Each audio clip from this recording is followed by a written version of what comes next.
What's this? Good evening. Coming up in New Central, the organization called GLASS organized a protest this after on Central Michigan University's campus. Rod Wanko will tell us the story. And a local area high school is losing their principal due to retirement. We have the story. I'm Lauren Stanton, in for Angie Schramsky. And I'm David Scott. New Central is next.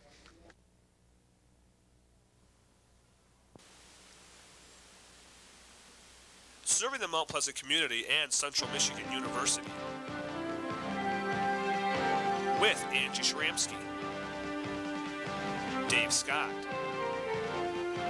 John Spitzley with weather, and Todd Cox with sports. Live from Central Michigan University, this is News Central. Today marks a new beginning for recycling in Mount Pleasant.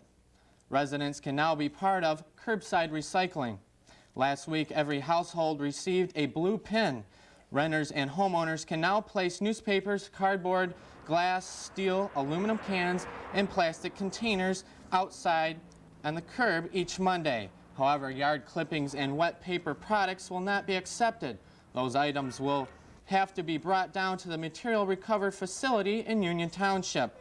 Now remember, only use the acceptable items and place them in the blue bin. These blue pins only be picked up on Mondays. The city has a recycling hotline to answer any concerns or questions residents may have. That number is 773-9631. Once again, please call 773-9631 for any questions on recycling.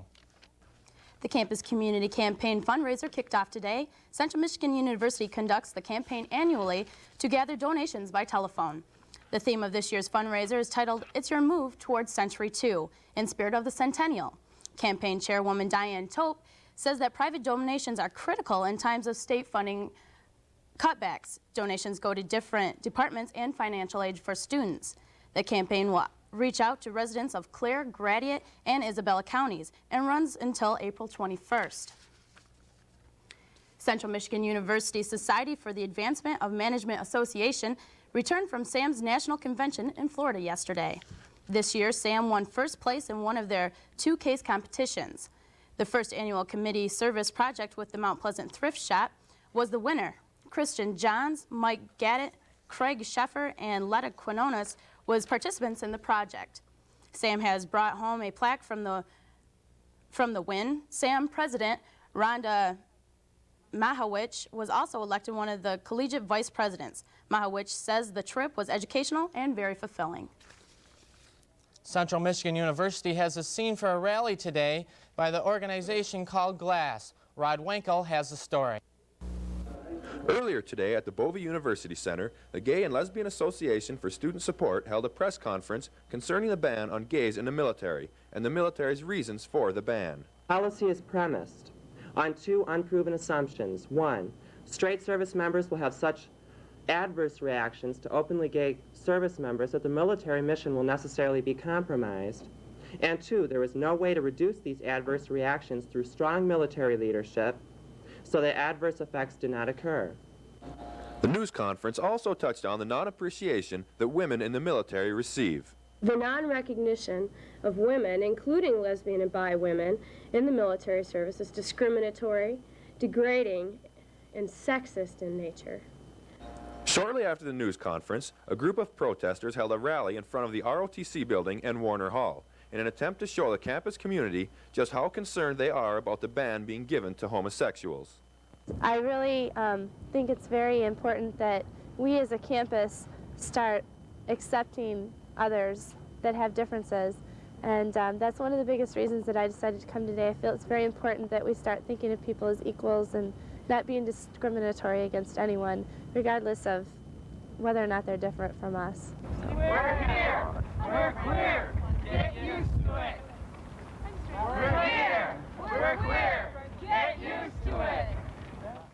The rally may be over for today, but until President Clinton lifts the ban on homosexuals serving in our military forces, you can look for rallies such as these to continue. Rod Wanko, News Central.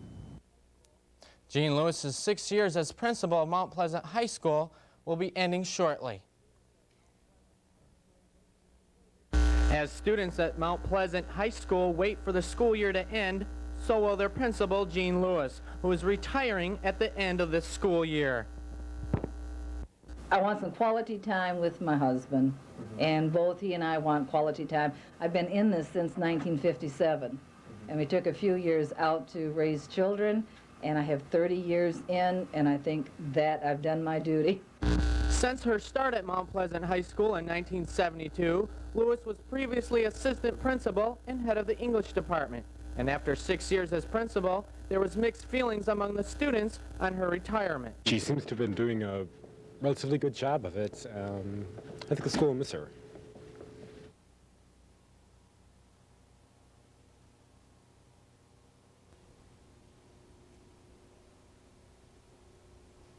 And they continue in that school year. I think that they don't care as much, or maybe don't get involved as much as when they were in it and figured that they were going to be in it for a while longer, or so on and so forth like that. Choosing a better, or not a better principal, but another one that's just as good as Miss Lewis was. And I hope that they take into consideration the kids and everything and their opinions. Jean Lewis is retiring after this year, but I don't really think she's done anything at all while she's been here, so it's not any big loss to the high school, I don't really think. Mount Pleasant High School should be an exemplary high school, and I would hope that the next person in would take every step possible to make sure that it becomes state known for being an exemplary school. John Spitzley joins us right now for a quick look at what's coming up with the weather. John? Well, Lauren, it's cloudy out there right now, but it looks like later on tonight and for tomorrow, things are going to be clearing out for us for the next couple of days. I'll have a closer look at what's coming up for us in the next few minutes. Okay, and when we return, Central Michigan University celebrated over the weekend. We'll tell you how. And a former Morning Sun editor has been arraigned on assault charges. Stay tuned.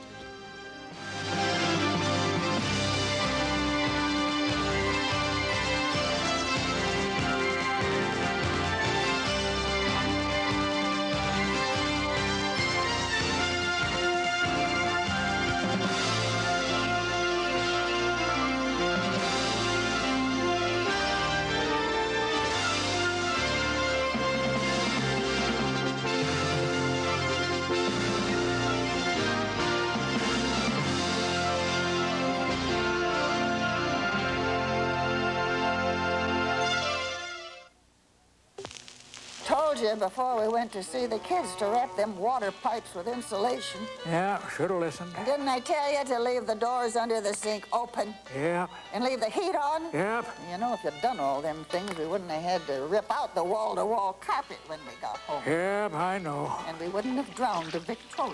Yep, should have listened. Those fools. Oh, I got one. Having the right resume is vital to your future career. That's why you need a resume from Copy Corner, your professional resume headquarters. Copy Corner will help you every step of the way, from writing to layout to printing. And you'll end up with a resume to impress any prospective employer. For one resume or 100, you can't beat our prices, high quality, or fast service. So for a professional resume, contact the experts at Copy Corner, located in Saddler Square, Big Rapids, and the Cinema Plaza, Mount Pleasant. Personally, I learned about the disease and all the implications when my brother was diagnosed. And it was a harsh reality. I had to learn a lot very quickly. Even though I thought I knew a lot about AIDS, the picture changed when it became a family issue.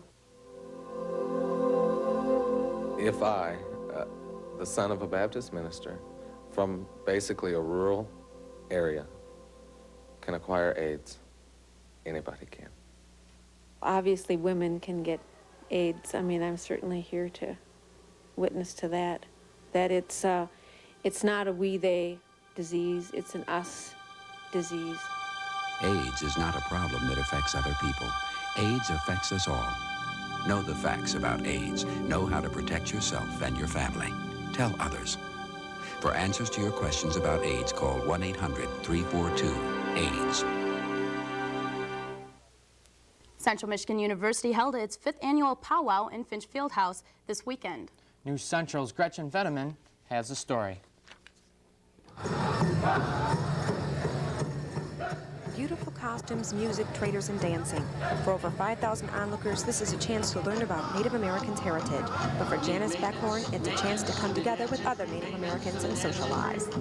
Important to learn more about other people's cultures and heritage. We're here to share with that, answer questions and talk with people. But more important for us as Indian people is it's a gathering after being home all winter to get out and meet each other and find out what's going on. The powwow is not only a religious experience and a social gathering for the dancers and the natives here, but it's also an educational and an informative, hands-on experience for spectators throughout the weekend. I think it helps take down some stereotypes with the program book that's given out when the MC, when he'll say stuff about what different dances are for and what they mean and explain some things. I think that also helps educate people. Learn what some of the meanings are behind the dances, and I think that's really interesting. Interesting that every different tribe does things differently. It's kind of interesting how they do that. CMU President Leonard Plachta showed up at the powwow to hand out scholastic awards to academic achievers. Plus, money raised at the event will go towards scholarships for Native Americans attending CMU. Overall, powwow organizer David Stanton says people were pleased with the cultural event.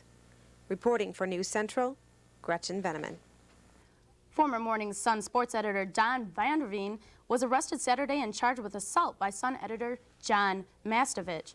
According to Isabella County Prosecutor's Office, it is thought that Vanderveen may have used a pair of scissors in the attack.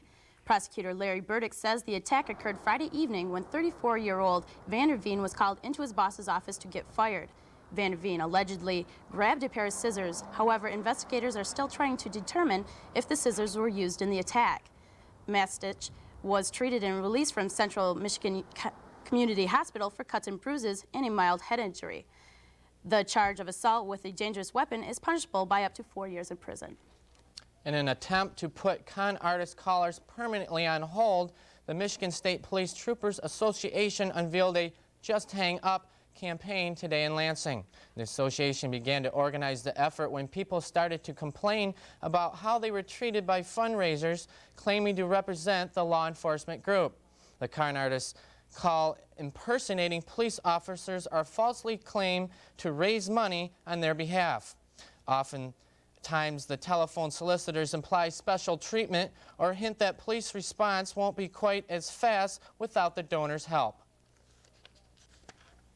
A new state law that went into effect last December requires all telephone solicitors to register within the state. The law also forbids solicitors from saying anything that might intimidate someone into making a donation.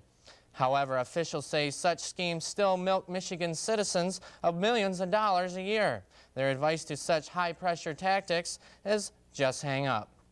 Flint area residents have until May 1st of next year to find their lottery tickets and claim their prize. The lottery commissioner says at least 2 tickets purchased in the Flint area are unclaimed. One Cash 5 ticket is worth $100,000. The other ticket is for an $18 million lotto jackpot. A custody battle that began more than 2 years ago over a young girl from Iowa has received support yesterday, as 350 people called in Des Moines, Iowa, urging baby Jessica's biological parents to give the fight for their child. They also urged lawmakers to change the state's adoption laws. The Iowa group Justice for Jessica, which organized the rally, also wants Michigan Supreme Court to hear the dispute between John and Roberta Dobrer and Dan Carla Schmidt. The two couples have been taking the case to 3 Iowa courts, including the state's Supreme Court. In all 3 courts, the Dobre's adoption attempt has been rejected, and Schmidt's right to his child has been upheld. The Dobre's plan to ask the Michigan Supreme Court to hear their appeal of a court order which requires them to give the girl back to the Schmidts this month.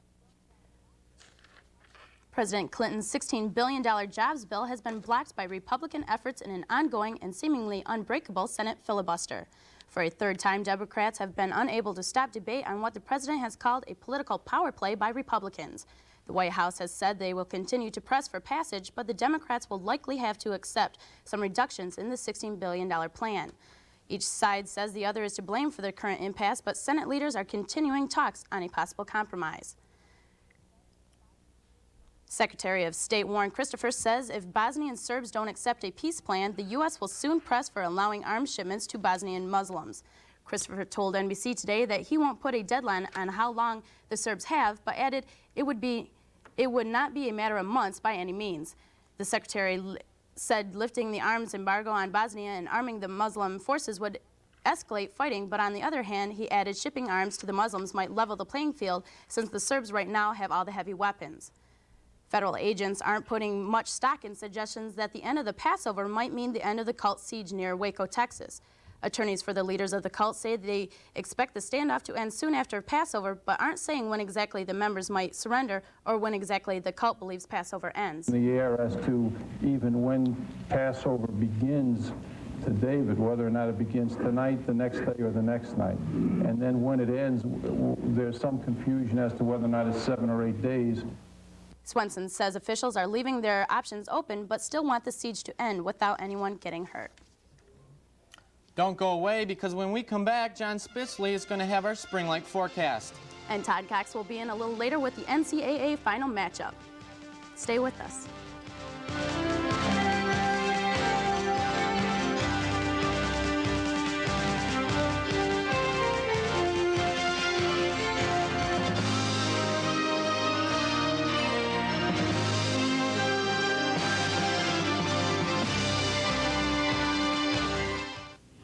Long ago, in a place where there was nothing, something incredible began to happen.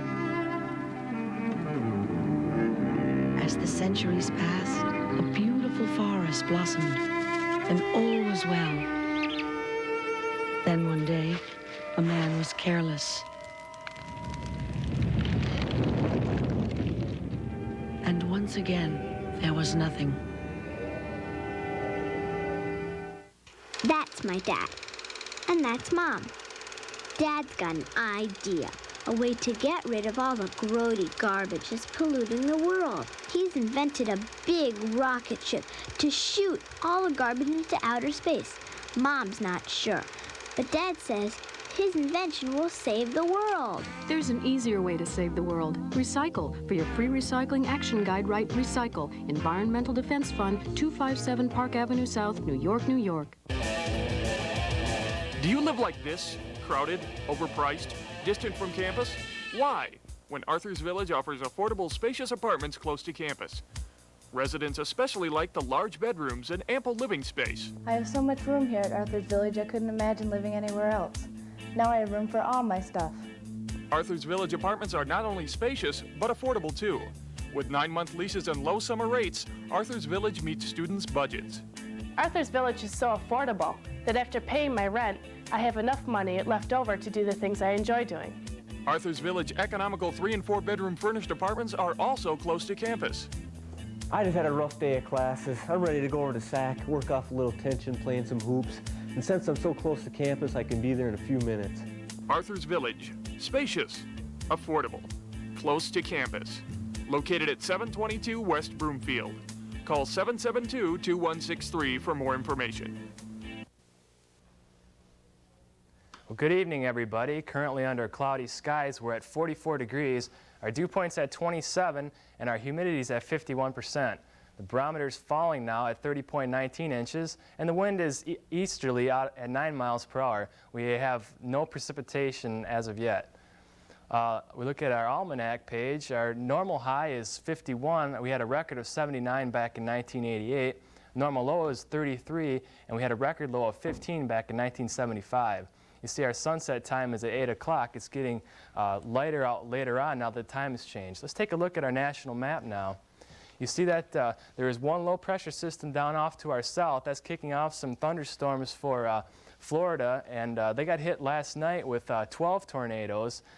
They seem to be getting a lot of thunderstorm activity over the past few weeks. That's all due to the jet stream that is taking a southerly flow.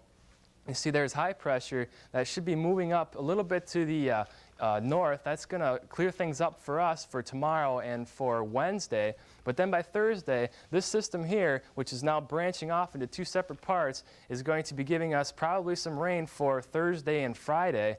Hopefully we're not going to see too much associated with it, but it looks like they are going to be hit again off to the south. They have to be careful as more severe weather could move into Texas and Oklahoma. Let's take a look at the temperature map for tomorrow. You see that we're going to stay in the 40s. It's going to be a gradual warm-up. We might push 50 tomorrow, but more than likely we'll see 50 for Wednesday and Thursday. Things are going to gradually increase, temperatures are going to gradually increase for us. And you see off to our west there's a batch of 40s, and they're getting snow out there right now, and that'll be the case for them for tomorrow. Let's take a look at our state map now. You see current conditions, we are pretty much in the 40s all around. Hit a 50 today up at Sault Ste. Marie. Things are partly cloudy for them up there, and we're in the cloud cover area. Let's take a look at our forecast now. You see that tonight we're going to remain mostly cloudy. Our temperature should drop down to around 34 degrees, and our wind will be out of the east at 5 to 10. And then for tomorrow, things should clear up for us. We'll see some clouds and some sun. Clouds early in the morning and sun later on in the evening. Our highs should get to be around 48 degrees. And our extended forecast calls for a gradual warm-up. Hopefully we're going to push 60 by Friday, but it's going to bring rain with it. And our lows are going to be in the 30s and low 40s. So I wish I had a better forecast. It's not going to be as warm as what we'd like to see, but we are going to see some sun in the next couple of days. It didn't feel too bad out there today. Yeah, a little bit dreary, but we're not getting any rain, so I guess we really can't complain. Hopefully that snow is done with. Yeah, it looks like we might see one more system move through. There's always a chance over the next couple of weeks, but I think we are going to see temperatures warm up gradually over the next month or so, so hopefully. Okay. Well, stay with us. Todd Cox has a sports update next.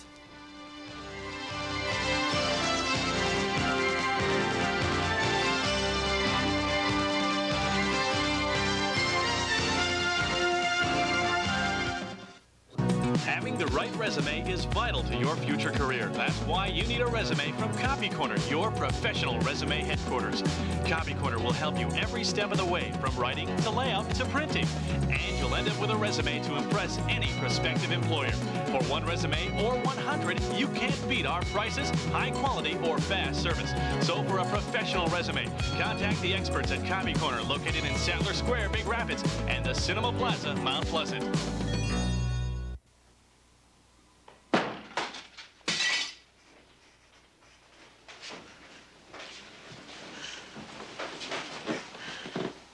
Honey, it's Mom.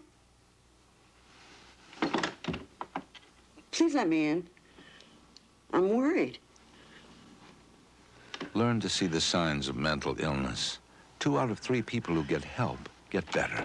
For a free booklet, call the National Mental Health Association. Everyone has their own idea of a hero. Magic Johnson. Arnold Schwarzenegger. Mr. Neal. My hero, Gloria Stefan. Martin Luther King. Mr. Hope.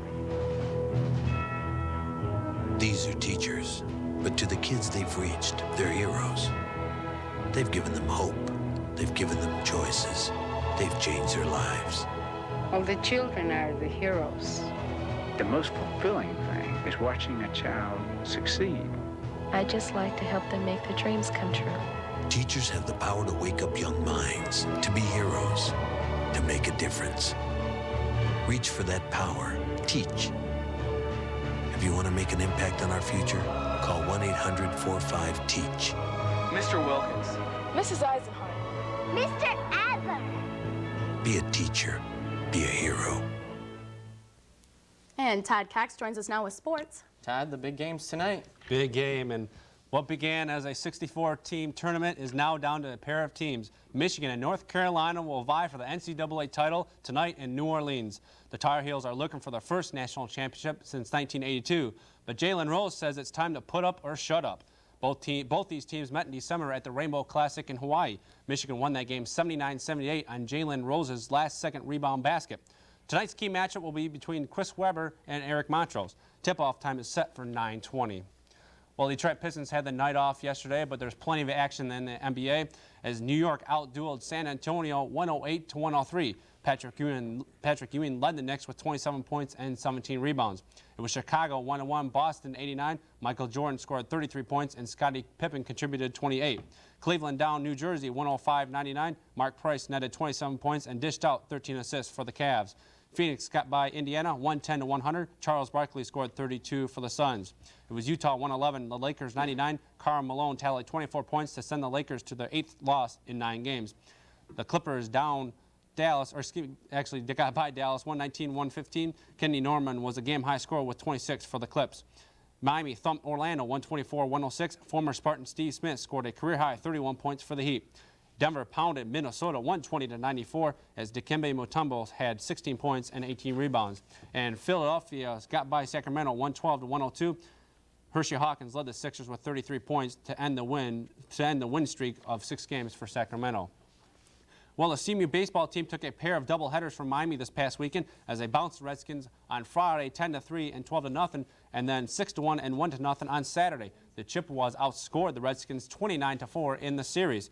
Central leads the MAC with a 4-0 record and 13-3 overall. Central's pitching was a question mark for the season, but answered that question this weekend as they hurled 2 shutouts and held Miami to only 4 runs. The Chips traveled to East Lansing on Wednesday to face the Spartans in a doubleheader.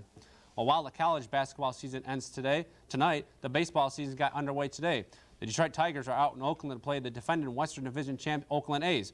Former Oakland pitcher Mike Moore will get the start for the Tigers tonight. Bob Welch will get the start for the A's. The Tigers made a couple of moves this past weekend. On Saturday, the Jays released left-handed pitcher David Wells, and the Tigers signed him late Saturday night. To make room for Wells, the Tigers put Alan Trammell on the shelf due to his pulled groin muscle. It's the first time since 1980 that Trammell will not be in the starting lineup. The Detroit Red Wings had the night off last night, but there's plenty of action in the NHL. As Chicago skated past St. Louis 5-4, Jeremy Roenick reached a 100-point plateau for the 2nd consecutive season. It was Pittsburgh 5, New Jersey 2. The Penguins have won their 14th game in a row. The New York Rangers shut out Washington 4-0 as John Van Beesbroek won his 200th game of his NHL career. Boston shut out Buffalo 3-0. Andy Moog earned his 3rd shutout in his last 6 games. Calgary skated by San Jose 4-3. Joel Otto had a goal and assist to lead the Flames over the Sharks. Vancouver got shut out Ottawa 3-0. Pavel Bure scored his 57th goal for the Canucks. And Philadelphia down Toronto 4-0. Kevin Denise scored 2 goals for the Flyers. And finally tonight, funeral services for race car driver Alan Kwiecki will be held on Wednesday in Greenfield, Wisconsin. Kwiecki, the defending Winston Cup champion, was killed in a plane crash along with 3 other men Thursday night on his way to the race in Bristol, Tennessee to race in the Food City 500. Speaking of the Food City 500, Rusty Wallace took the checkered flag, and after the race, he took the Polish victory out in memory of Kwiecki. And that's a look at sports. Okay, thanks, Todd. Lauren? If you're a Comic Pages fan, then most likely you've read them today. And today you might find a running theme through some of them as they feature nearly a dozen of the most popular strips. All this is part of an effort by cartoonists to draw attention to their quest for a postage stamps honoring 100 years of newspaper comic strips. Among the strips participating are Beater Bailey, Hi and Lois, Blondie, BC, Ernie, Zippy, The Family Circle, Peanuts, and Broomhilda and Tiger. U.S. Postal Service spokeswoman Robin Maynard calls it a creative way to campaign for a subject that is being considered. Maynard says the comic centennial isn't until 1995, and the commemorative stamps for that year won't be announced until the fall of next year. Well, they put Elvis on a stamp. I don't see why they can't put cartoons on it. What else is going to be next? Who knows? Hey, Todd, we look forward to the big Michigan game coming up tonight. Big Michigan game, and hopefully they can big victory for the Big Blue. Okay. Michigan by 4. Michigan by 4. That's all for News Central. Thank you for joining us. Good night.